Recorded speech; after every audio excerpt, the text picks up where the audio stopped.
So we are talking about कि difference क्या है अपने यहाँ दिल्ली एनसीआर और लद्दाख, जो वहाँ के लोग हैं, रहन सहन है, खान पान है, क्या डिफरेंस है वहाँ से? यहाँ और वहाँ में तो बहुत फर्क है एक्चुअली। पर वहाँ एक सबसे पहले तो उसका वातावरण का होगा, यहाँ बहुत पॉल्यूटेड है, वहाँ प्योर एयर है। वहाँ पे आप तो सितारे नजर आते हैं। ओके। तो हम लोग अक्सर सितारे देखते थे कि भाई चलो देख लेते कितने हैं, क्योंकि खुला आसमान है और लोग सीधे हैं, जो कि बौद्ध धर्म से प्रभावित लोग हैं। तो बुद्धिज्म हमेशा दूसरों की शांति और अपनी शांति पे जोर देता है, जो कि वो गौतम बुद्ध की भूमि है। तो उस भूमि के लोग सीधे, सज्जन स्वभाव, मृदुभाषी और मेहमान नवाजी उन्हें आती है।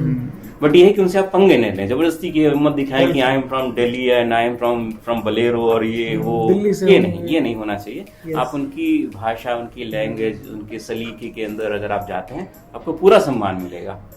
और एक उसमें चीज और मैंने देखी, एक इंसिडेंट हुआ था वहाँ पर। तो क्या था कि हम जहाँ पर नाश्ता करने रुके थे, सरचू से जब हम नीचे की तरफ आ रहे थे, तो 2 बार नहीं,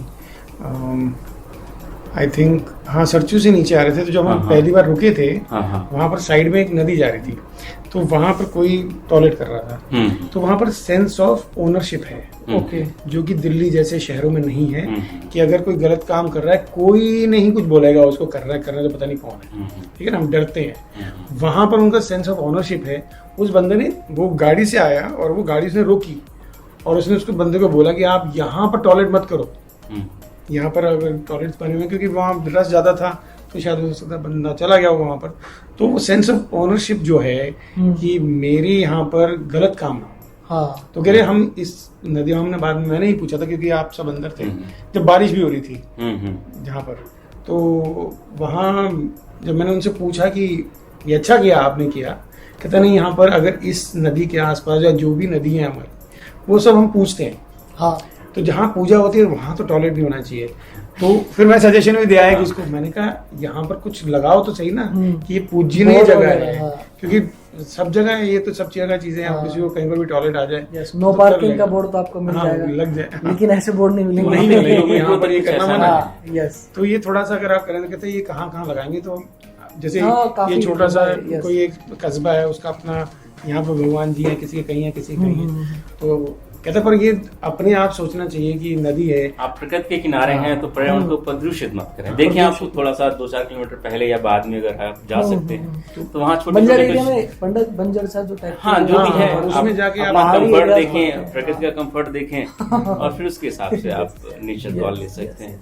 तो वो सेंस ऑफ जो ओनरशिप है ना, आई थिंक इंडिया में बहुत जरूरी है, क्योंकि अगर आपको कोई भी डेवलपमेंट लानी है देश के अंदर, जब तक ये नहीं है ना, आप नहीं कर सकते। एग्जैक्टली, जैसे होता है ना, हम स्कूल में पढ़ते थे कि भैया अपनी क्लास का ध्यान भी रखना है कि दूसरी क्लास वाला तुम्हारी क्लास में आके गंदा मचा दे। सवारी, तो सेंस ऑफ ओनरशिप सिखाई जाती थी उस टाइम में, कि आपने अपना बोर्ड बनाए हैं, तो दूसरी क्लास वाले खराब ना कर जाए। तो एक बंदे की ड्यूटी लगाते थे हम लोग अंदर की, आज तू खेलने नहीं जाएगा ब्रेक में, तू आज क्लास में बैठेगा। वहाँ पर हर बंदे की ड्यूटी है। हाँ, तो सेंस ऑफ ओनरशिप करते तो रोक देते, प्लीज ऐसा मत करें, और पोलाइटली बोलते, ऐसा नहीं वो धमका, लड़ाई झगड़ा नहीं होता, सिंपल गांव है। और जो लेह शहर है, उसकी टोटल आबादी शायद 3-3.5 हजार घर ही होंगे, इससे बड़ा वो शहर था नहीं। घर कम होंगे मेरे ख्याल से, होम स्टे ज्यादा होंगे। हाँ, होम स्टे जो कि बनने शुरू हो गए। ओके, यस, स्टेज के बारे में मैं पूछना चाह रहा था। रास्ते में जब भूख भी लगती है, किसी को तबीयत भी खराब हो जाती है, तो स्टेज कहाँ पर अवेलेबल होते हैं लोगों को? क्या इजीली हो जाते हैं? बहुत आसानी से और बहुत अच्छे। और मैगी जिंदाबाद। मैगी, अगर आप टूर पे हैं और बुलेट साथ में है, तो मैगी और मैगी नहीं खाई तो फिर क्या पहाड़ पे मैगी नहीं खाई तो क्या करके आया? कुछ भी नहीं करके आए।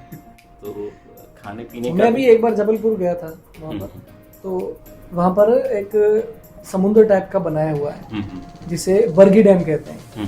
बरगी डैम से जब मैं वापस आया तो पूरा पहाड़ी एरिया, वो तो आपने देखा होगा, गए आप लोग कभी जबलपुर? आई थिंक आप लोगों को वहाँ भी जरूर जाना चाहिए, उसके आसपास के एरिया में। अगर आप लेह लद्दाख गए तो आप जबलपुर जरूर जाइए, वहाँ माँ नर्मदा का वास है और जो शांति है वहाँ पे, वहाँ के लोग बहुत पोलाइट है। एक छोटा से छोटा त्योहार बहुत अच्छे तरीके से वहाँ मनाया जाता है, सब सेलिब्रेट किया जाता है। आप वहाँ पर जरूर जाइए, जरूर चलेंगे इस बार। तो वहाँ से जब मैं निकला बरगी डैम से, तो एक बीहड़ से इलाके में, जहाँ पर दूर दूर तक आपको सिर्फ पहाड़ दिखेंगे, सिर्फ लंबी जाती हुई सड़क दिखेगी, वहाँ किनारे पे एक छोटा सा स्टॉल जिसपे चाय, कुल्हड़ वाली और मैगी, वेरी गुड। अच्छा भी वही लगता है। आपको वहाँ पनीर की सब्जी तो आप नहीं खाओगे, नहीं आप खाओगे मैगी वहां पर सिर्फ। तो अच्छी चीजें हैं ये चीजें। ओके, इसके अलावा मान लो जैसे भी हमने बात की स्टेज, यहाँ से निकल गए तो ये तो थोड़ा शहरी एरिया है, यहाँ नजदीक नजदीक मिल जाते हैं। जब हम किसी सीमा पार चले जाते हैं अपने एरिया से, पहाड़ी एरिया आ गया, तो वहां पर कितने कितने लॉन्ग डिस्टेंस पे स्टेज मिल सकते हैं? स्टेज का तो हमें प्रॉब्लम नहीं हुआ। लगभग हर 50-60 किलोमीटर के बाद होम स्टे था। अगर होम स्टे नहीं तो पहले हम जैसे दिल्ली शुरू किए, हम और सेठ साहब गए यहाँ से, तो यहाँ से हम मनाली पहुंचे। मनाली से फिर हम सरचू पहुंचे, सरचू से हम जसपा में रुके, और जसपा किनारे एक नदी बह रही थी, वहां पहला स्टे हमने वहीं किया। उसके बाद फिर हम सरचू गए। तंबू अपने लगाते हैं? अब नहीं, वहां लगे लगाए मिलते हैं। तंबू चूंकि एक आर्मी का एरिया है, और मैं धन्यवाद दूंगा भारत बीआरओ का। वो जो सड़कें हैं जिनका उपयोग आज की डेट में बाइकर्स या बहुत सी यंगस्टर्स कर रहे हैं लद्दाख जाने के लिए, वो बीआरओ ने बनाई हुई है। वो सड़कें भारतीय सेना की सड़कें हैं। Oh nice. और भारतीय सेना उन अपने सीमाओं तक पहुंच सके, इसलिए वो सड़कें बनाई गई। और यकीन जानिए, राजधानी के अंदर इतनी अच्छी सड़क नहीं हुई जितनी अच्छी सड़क लेह के अंदर आज उपलब्ध है। हमने अपनी बाइकें 120 पे 130 पे भी चलाई उस सड़क पे। और बोलना नहीं चाहिए कि कहीं कहीं हमने हाथ भी ऊपर किए, सेफ्टी के लिए ऐसा ना करें, बी केयरफुल, ऐसा ना करें, क्योंकि हम लोग केवल प्रोफेशनल्स के द्वारा किए गए हैं, आप लोग ट्राई ना करें, ये प्रोफेशनल को भी नहीं करना चाहिए। यस, तो बहुत अच्छी सड़कें हैं, आपको वहाँ जाना चाहिए। और सर ने भी हमारे साथ रेस लगाई, लगभग हम लोग 80-90 तो चल ही रहे थे। थोड़ी बहुत मस्ती तो चलती है। तो सरसों की बात, चूंकि थोड़ा ऑक्सीजन का सेक्शन आ जाता है, वहाँ ऑक्सीजन कोई मेहनत का काम मत करें कि आपकी सांस फूलने लगे, क्योंकि अगर सांस फूल गई तो सांस वापस नहीं आती। कई सारे लोग वहां से एम्बुलेंस में आते हैं और फिर वो शरीर होता है, प्राण उसमें नहीं होते हैं। तो उस इलाके में प्रक्रिया ऐसी चीजें मत ट्राई करें। मैं इस चीज में मिश्रा जी से यही बात हम कर रहे थे कि आदमी को अपने शरीर का पता होना चाहिए। हाँ, कि बहुत इंपॉर्टेंट है कि अगर आपका शरीर आपका साथ नहीं दे रहा, इवन सरचू से लेके आई थिंक लद्दाख जब हम लद्दाख तक जब मैं पहुंचने वाले थे, आई थिंक तब तो मैं बोला नहीं था बिल्कुल भी, मैंने बात भी नहीं की थी, क्योंकि मुझे लग रहा था कि बात करने से भी ऑक्सीजन जाएगी। तो मेरे को स्ट्रेंथ चाहिए कि मैं आगे पहुंचूं, मेरे को बाइक चलाने के लिए स्ट्रेंथ चाहिए। तो मेरे ख्याल से मैं उस दिन मैंने बात नहीं किया था। नहीं, एक दिन तो सर ने पूरा रेस्ट लिया, सिर्फ बाइक चलाएंगे, अपने अपने तरीके हैं। हाँ, बचाने के। आपको आगे बढ़ना है, क्योंकि आपको आगे एंजॉय करना है, क्योंकि आपको पता है ये एक बैड पैच है, उसके बाद ठीक हो जाएगा, और तब तक आपका बॉडी भी रिटाइज हो जाता है, तो आपका आगे का सफर बेटर हो जाएगा। क्योंकि अभी आपकी तबीयत ठीक नहीं है, अननेसेसरी आप उसमें स्ट्रगल करो और कि नहीं मुझे यहीं पर ही कुछ करना है, वो फेज को निकलना, तो then again you start your journey. तो वो बहुत इंपॉर्टेंट है कि आपको अपने शरीर का पता हो कि क्या खाने से मुझे प्रॉब्लम होगा, क्योंकि आपको प्रॉब्लम नहीं चाहिए वहाँ, क्योंकि अगर आपको प्रॉब्लम होती है, मेरी प्रॉब्लम तो नहीं है, फिर वो मैं तो पड़ गया, 5 लोगों की प्रॉब्लम हो जाएगी, भैया इसको संभालो।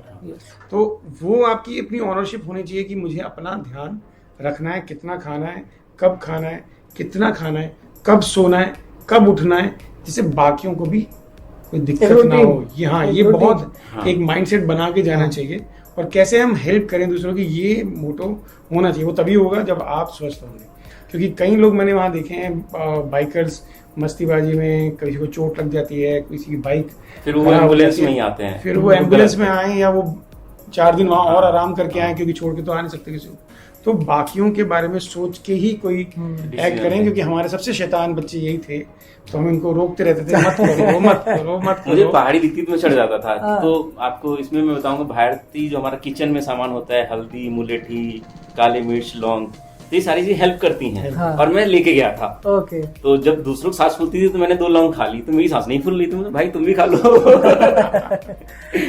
है ना, तो उस इलाके में मेरी सांस तो नहीं फूली, ये अच्छा रहा। सर भी ठीक हो गए थे अगले दिन।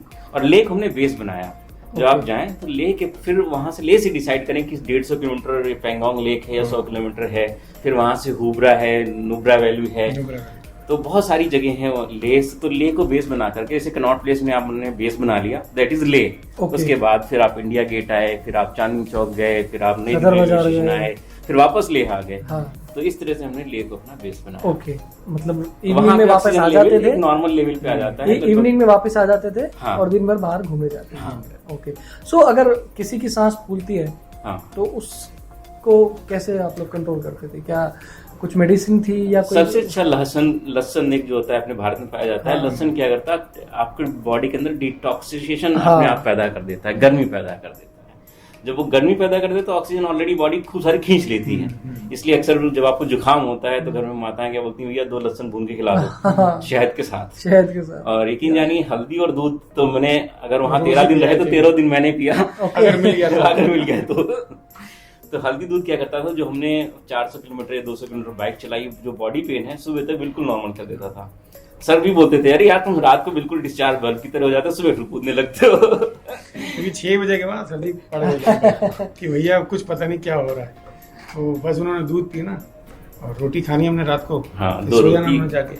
अच्छा, कोई डाइट का भी कुछ सीन रहता है क्या? अगर मान लो चेंज होता है जैसे हमारा एटमॉस्फेयर, तो उसके अकॉर्डिंगली में खाना पड़ता है, अपना कुछ भी खा सकते हैं? जो नॉर्मल आप घर में खाना खाते हैं वो खाइए। वैसे तो 90% तो जो मिला वो खा लिया, क्योंकि वहाँ चॉइस नहीं है। ओके, चॉइस बहुत कम जगह है। हाँ, अगर किसी को ये देखना है कि मुझे अपनी चॉइस का खाना चाहिए, then they have to research कि मुझे कहाँ रुकना है और वहाँ पर कौन से होटल्स हैं जिनकी रेटिंग अच्छी है।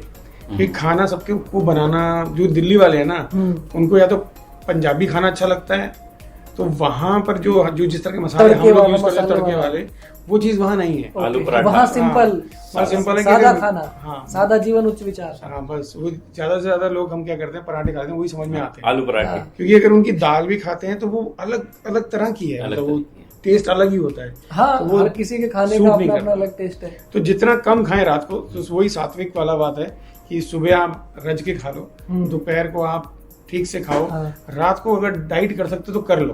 ओके, क्योंकि डाइजेशन इज वेरी लो, आपका हाँ, डाइजेशन सिस्टम स्लो काम करता है, क्योंकि आप हाइट पे, आई डोंट नो साइंटिफिक ये रीजन है या क्या है, पर हमें जो एक्सपीरियंस हुआ कि रात को डाइजेशन थोड़ा सा स्लो होता है, तो रात को हम खाना थोड़ा कम ही खा के सोचते थे कि भाई सुबह तक वो डाइजेस्ट हो जाए। पर खाने वाले बहुत कुछ खाते हैं, तो खा लेते हैं।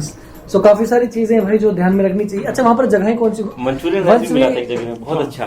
मंचूरियन राइस पूरी 13-14 दिन की राइड में एक जगह हमें थी, वहाँ पे राइस, मतलब एक दिन भरपूर खा लिया, बहुत अच्छा खाना, वेस्ट भी किया उधर से। इतना मंगा लिया तो वेस्ट भी किया। ओके, तो वो था हमारा लद्दाख और श्रीनगर के बीच में। हाँ, ओके। तो लद्दाख पार करने के बाद ही एक जगह थी, बहुत अच्छा रेस्टोरेंट था, पहाड़ी पे था, सुंदर एटमॉस्फेयर था, और हम लोगों को हो चुके थे, पूरा राइड कंप्लीट हो रही थी, तो हमने कहा चलो देखते हैं, तो एक वो अच्छा भी अनुभव रहा।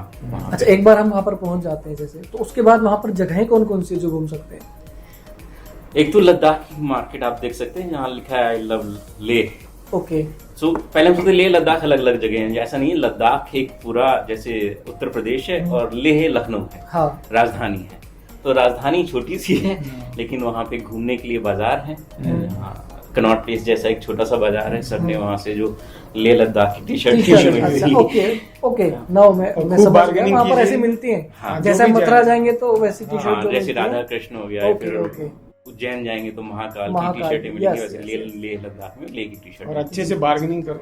हाँ, अच्छा, बहुत बार्गेनिंग, मतलब आपको जो 50, वही हमारे पालिका बाजार ओके, कि सीधे 50% पे आ जाओ तब भी मिल जाएगी, शायद उससे भी नहीं चाहिए तो भी मिल जाएगी। मुफ्त वो देंगे नहीं, पर बहुत, लेकिन प्राइस वही है जो दिल्ली के प्राइसेस हैं, उसी प्राइस में आपको चीजें मिल जाती हैं। ओके, प्लस आपका जो रूट था कि Delhi to Manali to Leh to back to Delhi, वो नक्शे भी बने हुए हैं, उसमें कितनी डिस्टेंस है, कितनी ऊंचाई है, ये भी उन टी शर्ट में मेंशन होती है, तो देख सकते हैं। अच्छा, जो बाइक्स हम लेके जाते हैं उनमें कुछ जो एडिशनल चीजें, एक्सेसरीज लगवानी पड़ती हैं क्या? Up to you, that is totally up to you. Because you know पहाड़ी एरिया, वहाँ पर तो रात बहुत ज्यादा गाड़ी होती है। नहीं, आप रात को चलाओगे क्यों? वैसे हमने सारी रात को ही चलाई है, क्योंकि हम रात को गाड़ी चलाने का अपना मजा है। नहीं, कई लोगों को पहाड़ों पे पहाड़ों पे ट्राई मत करें, क्योंकि वहाँ जीवन और मृत्यु के बीच में केवल 3 सेकंड का डिफरेंस है। बाइक पलटी तो ईश्वर और यमराज दोनों सामने होंगे, और जीवन बच गया तो फिर आप धर्मराज। ठीक है भाई, रात को नहीं जाना। हाँ, दिन में चलाओ जितनी चलानी है, रात को सिर्फ खाओ और सो जाओ। हाँ, basically you plan your ride, क्योंकि आपको 250 किलोमीटर से ज्यादा चलाना नहीं, 250 किलोमीटर से ज्यादा चलाना नहीं है। उसके लिए सिंपल सा है कि आप सुबह टाइम से निकलो, 8 बजे भी निकलोगे, किसी भी जगह आपको जाना होगा, आप 4 बजे तक पहुंच जाओगे, then you can enjoy that area also. Otherwise क्या होगा कि आप रात को पहुंचेंगे तो पहले रात को तो आपकी रेस कम हो जाती है, और अगर आप तेज चलाते हो तो आप रिस्क लेके चला रहे हो। जैसे हम द्रास तक रुके थे रात को, और हमें कुछ बोल रहे थे कि द्रास से हम आगे निकल जाते हैं, श्रीनगर निकल जाते हैं, श्रीनगर ये तरफ पहलगाम निकल जाते हैं, निकल जितना जाते और जा सकते हैं हम चले जाएंगे। तो हमने डिसाइड किया नहीं, हम द्रास पे रुक जाएंगे। जैसे वाइज मतलब अपने आप हम रुक गए, तो वो वाइज डिसीजन था, क्योंकि नेक्स्ट डे जब हम चले तो आगे तो रोड ही बहुत बेकार थी। ओके। और रोड पे ढेर लगे हुए थे मट्टी के भी, जो रिपेयरिंग का, क्योंकि वो रात को BRO का दिखेगी एरिया है, जो भारतीय सेना के लिए वो रास्ता बनाया जा रहा है, वहाँ पे कई जगह चीजें रुकी हुई थी। सर ने अपने वीडियो में एक दो जगह की शूटिंग्स भी डाली हुई हैं। ओके। तो रात को अगर एक भी झपकी आ गई, यकीन जानिए आप जिस ऊंचाई पे हैं और वहां से फिर आप 15,000 फीट नीचे, 15,000 फीट की बात कर रहा हूँ, दोबारा रिपीट कर रहा हूँ, 15,000 फीट नीचे अगर आप पहुंचते हैं तो आप कहाँ होंगे और बाइक कहाँ होगी पता नहीं। तो कृपया ऐसा रिस्क बिल्कुल ना लें। रात को बिल्कुल प्रकृति का सजेस्ट आनंद नहीं लें। कर सकते, प्रकृति का आनंद। स्पेशली लद्दाख, लद्दाख। क्योंकि वहाँ रोडें बहुत अच्छी बनी हुई हैं, पर कई जगह जो वहाँ ऑफ रोडिंग है वो बहुत हॉरिबल है, और बारिश हो जाए तो और सोने पे सुहागा, तो फिर वो चीजें और उसको डिफिकल्ट कर दी जाती है। That's why everybody wants to go there ना, क्योंकि वो डिफिकल्ट है। हाँ। क्योंकि रोड पे तो हम यहाँ पर भी चला सकते हैं, दिल्ली से चले जाओ गाजियाबाद, गाजियाबाद से चले जाओ आगे मेरठ, गुड़गांव चले जाओ, घूमते रहो जितना मर्जी। पहाड़ का आनंद लेना है तो गुड़गांव से जो चैलेंज है और जो सीनरी है वो आपको दिन में लगेगी। हाँ। अब जैसे हम दिल्ली से मनाली गए, मनाली हम 11-12 बजे के करीब पहुंचे कहीं वहाँ जाके, तो अब जो हम मनाली की फोटोज देखते हैं हमने नहीं देखा क्योंकि अंधेरा हो गया। 6 बजे के बाद से लेके 12 बजे तक जो हमने गाड़ी चलाई है, उसमें इतनी खूबसूरत वैलीज होंगी जो हमने नहीं देखी। हमें पानी बहता हुआ सुनाई दे रहा है पर वी कांट सी। तो बेटर है कि आप दिन में गाड़ी चलाओगे, आपको व्यू दिखाई दे, आनंद ले पाओ। हाँ, आनंद ले पाओ, क्योंकि करने तो वही गए हो ना। तो वो अगर आपका मेन पर्पस तो ये है कि you have to enjoy every moment. आप सोने नहीं जा रहे हो वहां पर। हाँ। आप सिर्फ थकान उतारनी है आपको, उसके बाद आपको उठना है। अब अगर आप सुबह 10 बजे उठ रहे हो, रात को मतलब 10 बजे उठे तो सुबह के 4 घंटे आपने वेस्ट कर दिए। हाँ। रात को 4 घंटे आपने बाइक चलाई अंधेरे में, वो भी आपने वेस्ट कर दिए बेसिकली। तो आप सड़क नापने तो जा नहीं रहे हो। You have to enjoy every moment, that is very important. जो कि आई थिंक हम लोगों ने किया, क्योंकि हम लोग सुबह जल्दी उठ जाते थे जल्दी। और जो भी वहाँ मंदिर थे आसपास, हम लोग बहुत सारे, हम खोज थी कि जहाँ जाए वहाँ, जहाँ रुके वहाँ आसपास जो भी मंदिर हो, हम और सर वहाँ जाने की कोशिश करते थे। तो हम ढूंढते थे। हिंडम्बा मंदिर है मनाली में, फिर वहाँ पास में एक शिव जी का मंदिर है जहाँ बहुत अच्छी वास्तुकला है। तो इस तरह से चीजें रही। ऑफ बीट ट्रेवलर के लिए आप, जो हमारे लिसनर्स हैं, उनको कितने रूट है वहां तक जाने के लिए ये बताएं।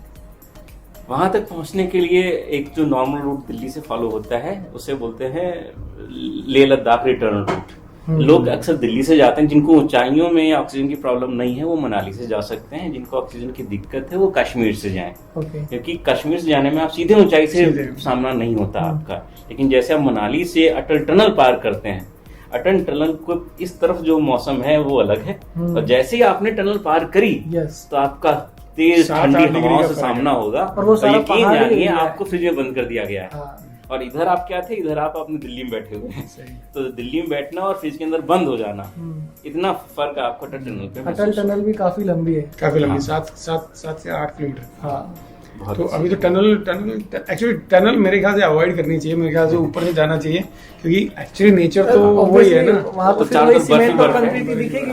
तो वो अगर मौका मिले कि अटल टनल को अवॉइड करने का, तो I think one must do that. और दूसरा, जैसे सर बता रहे हैं, सर्किट है, 2 सर्किट है। एक है मनाली से दिल्ली, मनाली से जाएंगे लद्दाख तक, फिर आप वापस आएंगे कश्मीर से होते हुए दिल्ली। एक सर्किट है और एक रिवर्स है।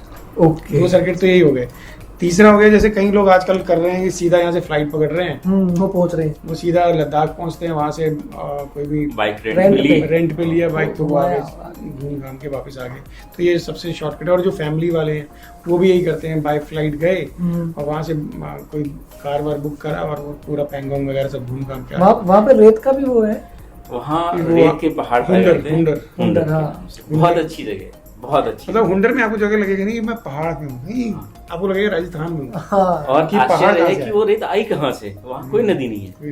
हाँ, कोई नदी नहीं। ये आश्चर्य है। वहाँ आपको डबल हम्प वाले ऊंट मिलेंगे जो पूरे भारत में उसी एरिया में पाए जाते हैं। ओके, उनके दो पीठ होते हैं, कुबड़ होते हैं, कर सकते हैं। तो वो मतलब मेरे को, मैं जब गया मेरे को बिल्कुल भी आइडिया नहीं था कि ऐसा भी कुछ दिखेगा। तो जब मैं गया मैंने कहा, ये रेत कहाँ से आई? हाँ। और रेत को क्या बोल रहे थे वो पटल जो बनते हैं उनके, उसका कोई नाम बोल रहे रेत पे से पानी के बहाव के जो धारे बनते हैं वो उससे बने हुए थे, थे। बने हुए थे। वहाँ हवा मैग्नेटिक से हिल्स हैं।